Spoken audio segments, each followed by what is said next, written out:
अस्सलामुअलैकुम वरहमतुल्लाहि वबरकातुहू। अपने उन तमाम स्टूडेंट का, तलबा व तालिबात का मैं अपने चैनल उर्दू की अहमियत पर दिल से खैर मकदम करता हूँ, इस्तकबाल करता हूँ।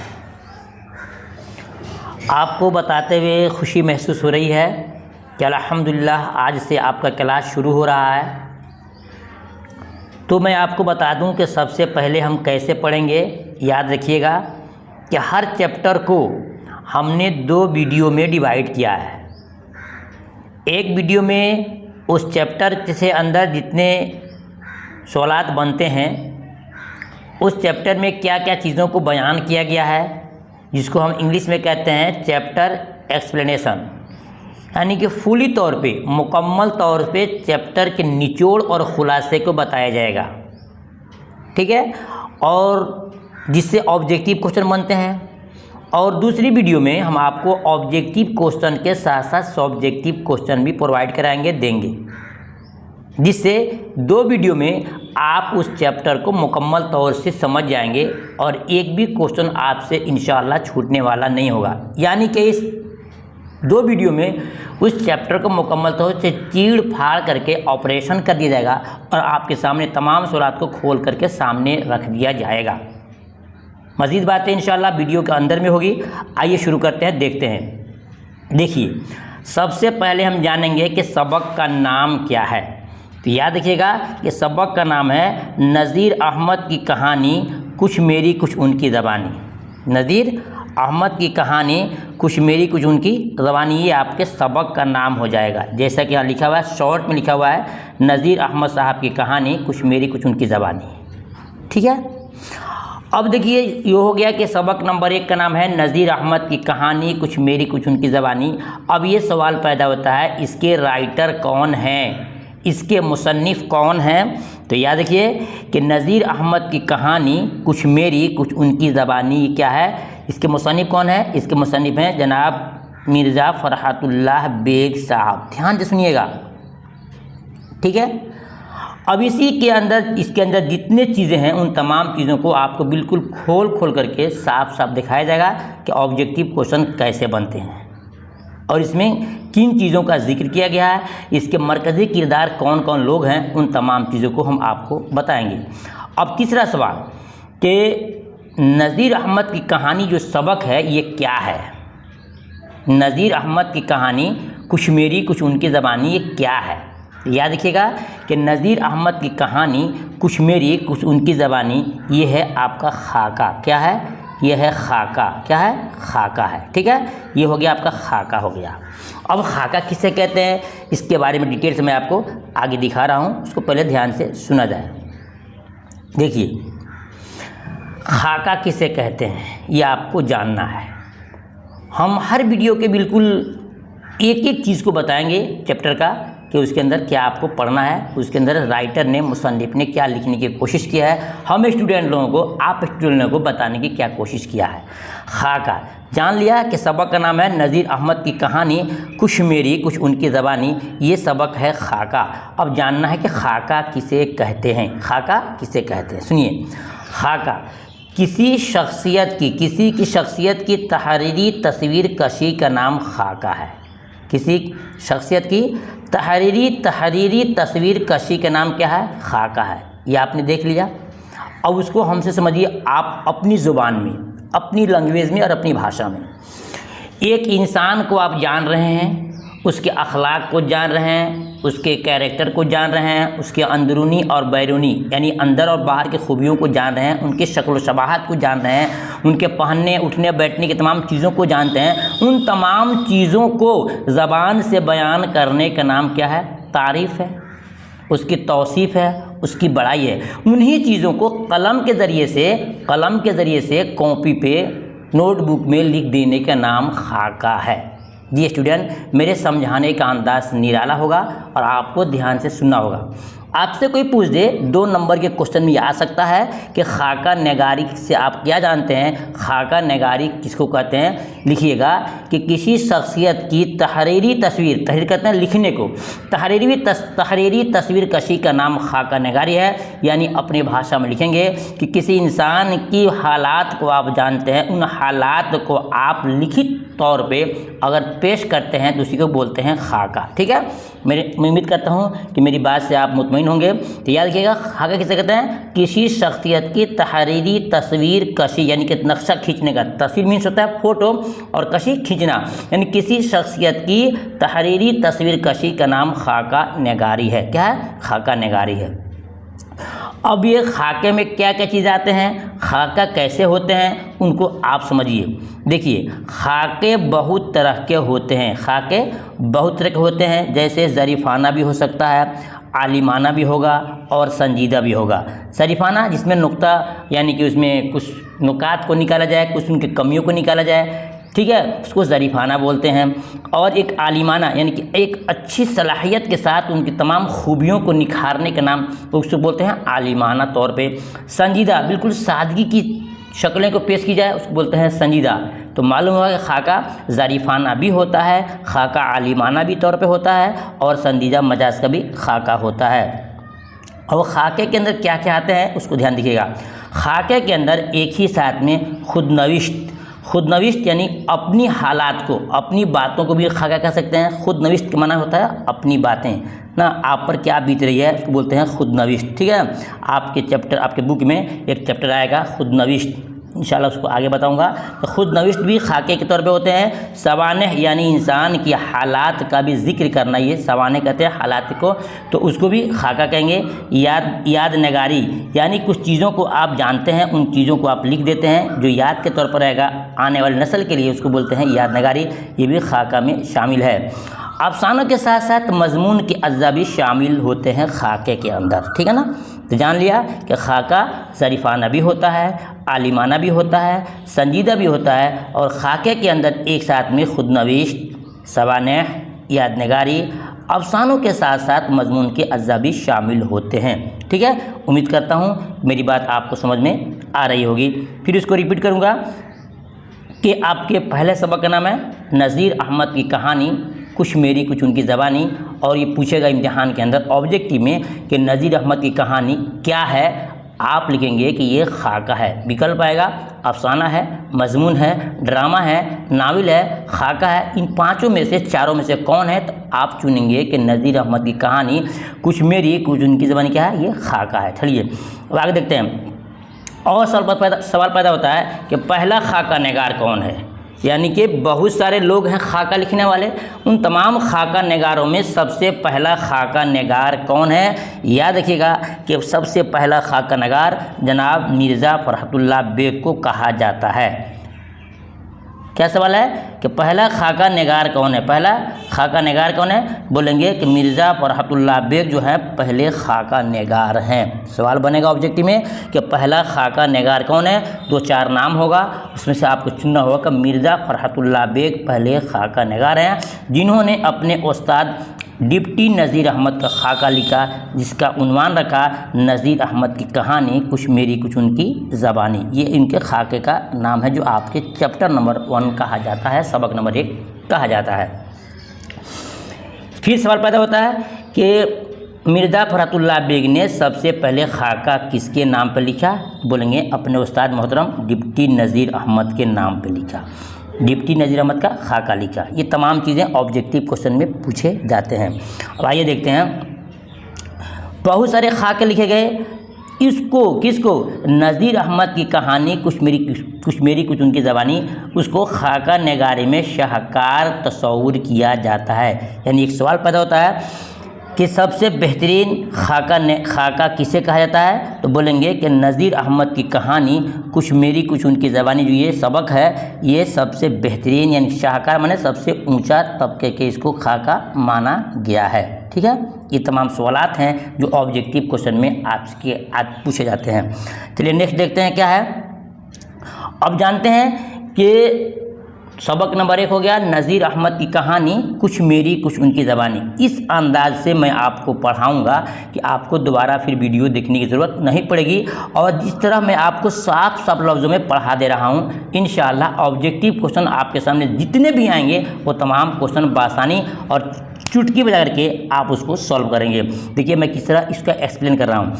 याद रखिएगा कि आपका जो सबक है नज़ीर अहमद की कहानी, कुछ मेरी कुछ उनकी ज़बानी, सबक नंबर 1, इसके लिखने वाले कौन हैं? तो जनाब मिर्ज़ा फ़रहतुल्लाह बेग साहब हैं जो इस सबक के लिखने वाले हैं। सबक के लिखने वाले हैं मिर्ज़ा फ़रहतुल्लाह बेग साहब, ठीक है। अच्छा, और सबक का नाम हो गया, सबक क्या है? तो खाका है। क्या है? खाका है। लिखने वाले कौन है? मिर्ज़ा फ़रहतुल्लाह बेग साहब इसके लिखने वाले हैं। अब सवाल पैदा होगा कि इनकी पैदाइश कब हुई। याद रखिए इनकी पैदाइश 1885 में इनकी पैदाइश हुई है। अब बुक खोलेंगे तो बुक में आपको 1883 भी आपको एक जगह मिलेगा, 1883 भी आपको एक जगह मिलेगा। लेकिन मिर्ज़ा फ़रहतुल्लाह बेग का कहना है कि नहीं, मेरी पैदाइश 1885 में हुई है। सवाल पूछ सकते हैं इम्तिहान में कि तारीख़ नगारों, है ना, तारीख़ नगारों के मुताबिक, तज़किरा नवेशों के मुताबिक मिर्ज़ा फ़रहतुल्लाह बेग की पैदाइश कब हुई।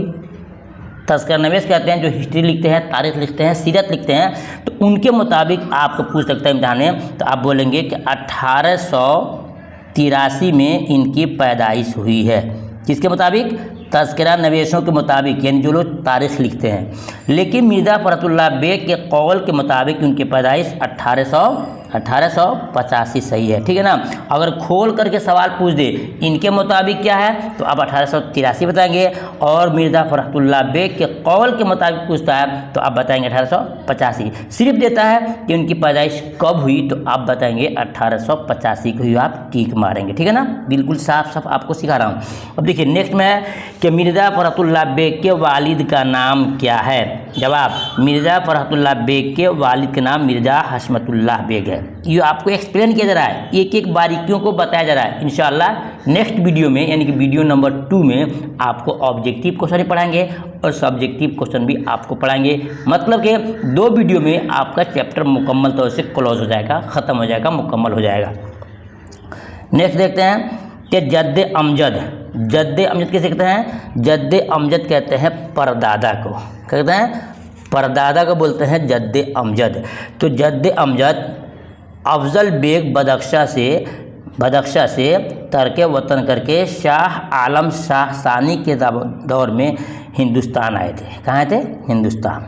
इसको समझिएगा, इम्तिहान में क्वेश्चन पूछेगा कि मिर्ज़ा फ़रहतुल्लाह बेग के जद्द अमजद यानी परदादा, दादा मत समझिएगा, परदादा मिर्ज़ा अफजल बेग बदख्शा एक जगह है, पूछेगा कि कहाँ से तर्क वतन करके आए थे। कहाँ से?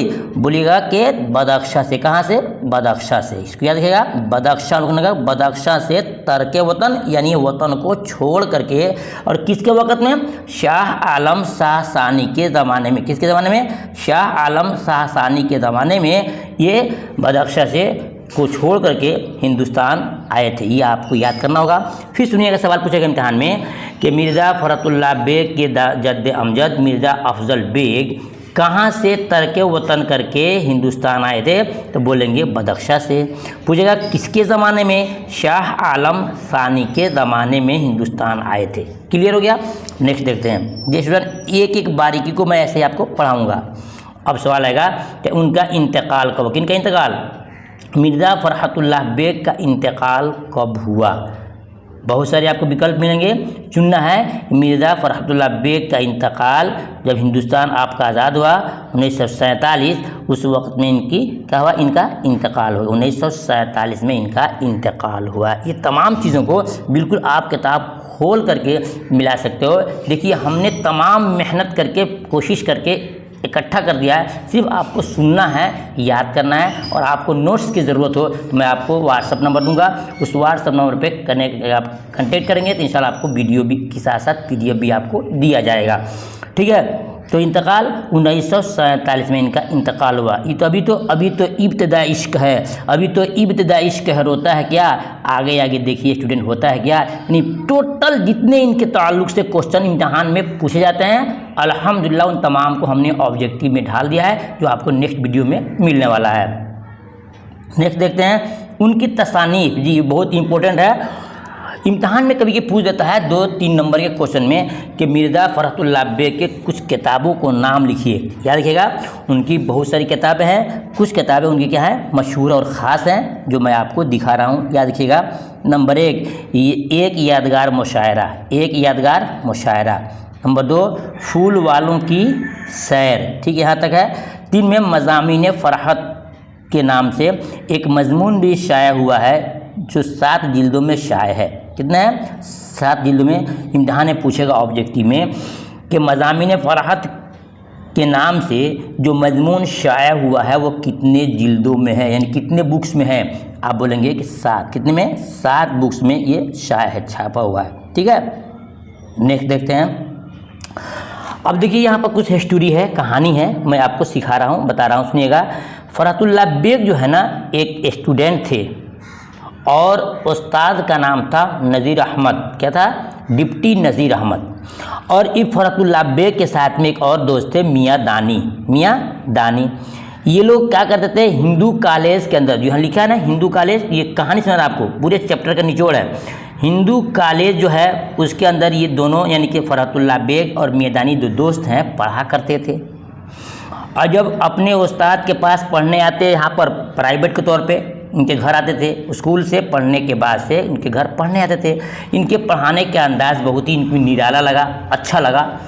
तो जाकर के स्कूल में चर्चा किया, जिक्र किया कि भाई हम जहाँ पढ़ने जाते हैं उन उस्ताद का नाम है डिप्टी नज़ीर अहमद, बहुत अच्छे अंदाज में पढ़ाते हैं। तो जब इस बात का उन्होंने चर्चा किया, जिक्र किया अपने कॉलेज के अंदर, यानी हिंदू कॉलेज के अंदर, तो कुछ और भी स्टूडेंट लोगों को ख्वाहिश पैदा हुई कि मैं भी पढ़ने वहाँ जाऊँगा। तो साथ में एक और दोस्त मिला, कौन? मिस्टर रज़ा। मिस्टर रज़ा वो कहने लगे कि मैं भी पढ़ने जाऊँगा, मैं भी पढ़ने जाऊँगा, लेकिन एक काम करना, जाओ पूछ करके आना। उन्होंने कहा कि नहीं, बहुत सीधे साधे उस्ताद हैं, तुम चलो डायरेक्ट तुमसे बात कर लेंगे हम। कहा कि नहीं, पहले आप पूछ करके आओगे तो मैं चलूँगा। बहर क्या, ये गए और जाकर के अपने उस्ताद मोहतरम से कहा कि भाई उस्ताद साहब, एक ऐसा एक लड़का है जो आपके पास पढ़ना चाहता है, मैं उसको बुलाकर लाना चाहता हूँ। उस्ताद साहब ने कहा कोई बात नहीं है, अगर वो पढ़ सकता है। वह क्या, वो लोग गए और जाने के बाद से उस्ताद साहब के पास जब पढ़ना शुरू किए, उनके पढ़ाने का एक तरीका अलग था। वो आपके सब्जेक्टिव क्वेश्चन में आता है, 3 नंबर का क्वेश्चन आता है, ध्यान से सुनिएगा। उनका तरीका था कि बच्चों से पहले इबारत पढ़वाते, यानी कि अल्फाज को, लफ्ज़ को पढ़वाते थे, और गलती हुई तो बहुत ज़्यादा डांटते थे, और फिर उसके बाद से दुरुस्त करके उनको पढ़वाते थे। ठीक है, तो अब ये तीसरे जो चौथे रोज जो है, फ़रहतुल्लाह बेग और मियाँ दानी के साथ में तीसरे साथी कौन? मिस्टर रज़ा, जो यहाँ लिखा हुआ है, मिस्टर रज़ा भी क्या है, पढ़ने के लिए साथ में गए। वहाँ जाने के बाद से जब उस्ताद साहब पढ़ाने लगे तो सबसे पहले पढ़ने के लिए दिया गया इनको, मिस्टर रज़ा को। मिस्टर रज़ा ने इस तरह से गलती की अल्फाज को पढ़ने में, यानी कि ज़बर ज़ेर के पेश में इतनी गलती की कि डिप्टी नज़ीर अहमद साहब को बर्दाश्त नहीं हुआ और कहा कि चलो भागो यहाँ से, तुम लोग हमारे पास पढ़ने के काबिल नहीं है। बहुत सारा डांटा, यहाँ तक कि किताब को उठा करके सेहन में फेंक दिया।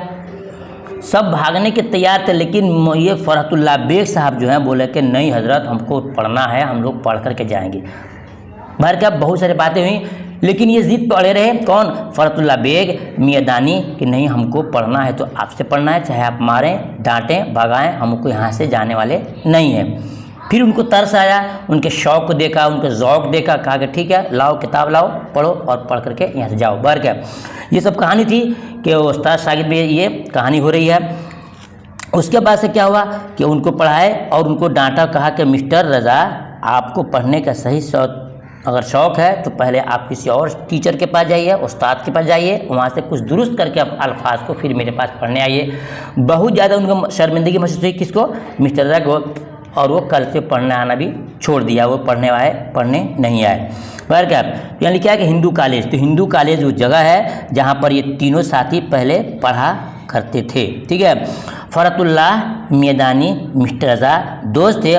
फ़रहतुल्लाह एराब की और मियाँ दानी नज़म को नसर कर देते थे। ये कहानी है। कफ़रतुल्लाह बेग जो है ना, जब भी इबारत पढ़ते थे तो एराब की गलती बहुत करते थे। ज़बर को ज़ेर को पेश, चूँकि पहले आप देखे होंगे, सुने होंगे या देखे भी होंगे कि पहले अरबी की किताबों में ज़बर ज़ेर पेश हुआ नहीं करता था। एक ग्रामेटिकल तौर पे उसको कवायद के हिसाब से पढ़ा जाता था कि कहाँ ज़बर रहेगा, कहाँ पेश, कहाँ ज़ेर, ठीक है। तो फ़रतुल्लाह बेग जो है ना, एराब की गलती बहुत ज़्यादा करते थे। और मियाँ दानी साहब जो हैं, मियाँ दानी देखिएगा, ये मियाँ दानी साहब नज़म को नसर करते थे और नसर को नज़म के अंदाज में पढ़ते थे। यानी जो शेर व शायरी वाले अल्फाज थे उसको बिल्कुल सादगी से पढ़ते थे, और जो सादगी वाले अल्फाज थे उसको नज़म के हालत में पढ़ते थे, तो जिससे उनको काफ़ी तकलीफ़ होती थी। बहरकैफ तो याद रखिएगा, इम्तिहान में पूछेगा कि फ़रतुल्लाह बेग कौन सी गलती करते थे, बोलिएगा कि एराब की गलती करते थे, ठीक है। पूछ सकता है इम्तिहान में कि मियाँ दानी कौन सी गलती करते थे, बोलेंगे कि मियाँ दानी नसर को नज़म की तरफ पढ़ते थे। नज़म किसे कहते हैं, नसर किसे कहते हैं, इंशाल्लाह मैं वीडियो के अंदर बताऊंगा आपको। तो मियाँ दानी नज़म को नसर करते थे और फ़रतुल्लाह बेग एराब की गलती करते थे, ठीक है। अब नेक्स्ट देखते हैं। मौलवी साहब उन दोनों के पढ़ने से बहुत बुझ होते थे, यानी कि आजिज़, यानी गुस्सा होता था उनको कि कैसे तुम लोग पढ़ने आए हो, किस तरह पढ़ते हो, ज़बर देर को ख्याल नहीं करते हो, इस तरह बहुत गलती वो करते थे। एराब की गलती की वजह से एक दिन मौलवी साहब किताब उठाकर सहन में फेंक दी, जो मैंने आपको शुरू में बताया। एराब की वजह से एक दिन मौलवी साहब किताब उठाकर सहन में फेंक दी और पढ़ाने से इनकार कर दिया। लेकिन हम टस से मस नहीं हुए और पढ़कर ही माने। ये कौन कर रहे हैं, मिर्ज़ा फ़रतुल्लाह बेग साहब कर रहे हैं। मेरे उस्ताद लाख गुस्सा हुए, नाराज़ हुए, मारने पर आ गए, फिर भी हमने तमाम उनके गाली को, बात को बर्दाश्त किया, लेकिन टस से मस वहाँ से नहीं हुए। बिल आखिर उन्होंने कहा, किसने कहा, उस्ताद मोहतरम डिप्टी नज़ीर अहमद ने कहा कि खुदा ऐसे शागिर्द सबको नसीब करे। इल्म का शौक़ जिसको होता है वो भली बुरी बातों को बर्दाश्त करता है, ठीक है ना। तो मैं आपसे कहूँगा कि अगर आप पढ़ने जा रहे हो स्टूडेंट, किसी टीचर के पास, उस्ताद के पास, चाहे औरत हो या मर्द हो, अगर आपके पढ़ने में कोई कमी बेशी होती है और टीचर आपको डांटते हैं या फिर मारते हैं या गाली देते हैं, उन तमाम को बर्दाश्त करना।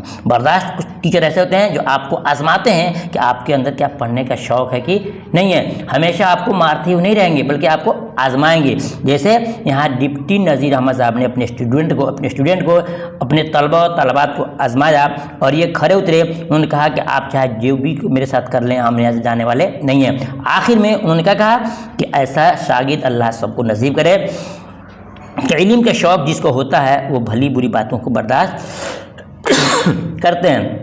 जी स्टूडेंट, ये तमाम कहानी हो गई कि मिर्ज़ा फ़रतुल्लाह बेग, मियाँ दानी, मिस्टर रज़ा, ये तीनों क्लास फेलो थे हिंदू कॉलेज के अंदर, और उनके पास पढ़ने जाते थे, लेकिन उनकी गलती को बर्दाश्त न कर पाए और उनको कहा कि आप क्लास में नहीं आना।